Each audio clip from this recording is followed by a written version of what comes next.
देशात काहीतरी असं तयार होतंय ज्याला आधी जोक समजलं गेलं आणि आता सिस्टम स्वतः त्याच्यापासून घाबरू लागलंय. एक शब्द, फक्त एकच शब्द, जो कॉकरोच पॅरासाइट्स. बहुतेक ज्यांनी बोललं असेल त्यांना वाटलं असेल लोक विसरतील, पण इंटरनेट विसरत नाही. इंटरनेट रिप्लाय देतो. फक्त 48 तासात हजारो बेरोजगार युवक मीम पाहणारे नाही तर मीमला मुवमेंट बनवणारे झाले आणि तिथून सुरू झाली कॉकरोच जनता पार्टी.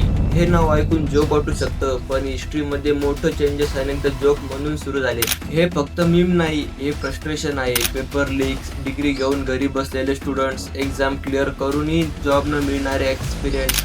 जेव्हा सिस्टम एखाद्याला युजलेस फील करवतो तेव्हा प्रोटेक्ट रस्त्यावर नाही, पहिले मीम मध्ये दिसतो.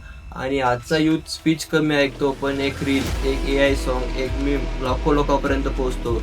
म्हणूनच प्रश्न हा नाही की हा ट्रेंड किती व्हायरल होईल, प्रश्न हा आहे, हा फक्त इंटरनेटचा राग आहे की फ्युचर मधल्या मोठ्या बदलाची सुरुवात. आता खरं सांगा, तुमच्या मते इंडियनमध्ये मीम्स खरंच पॉलिटिक्स इन्फ्लुएन्स करू शकतात का, की हा सगळा फक्त टेम्पररी ट्रेंड आहे? कमेंट मध्ये नक्की सांगा. व्हिडिओ इन्फॉर्मेटिव्ह वाटला तर लाईक करा. अशा टॉपिकसाठी फॉलो अँड सबस्क्राईब करून ठेवा.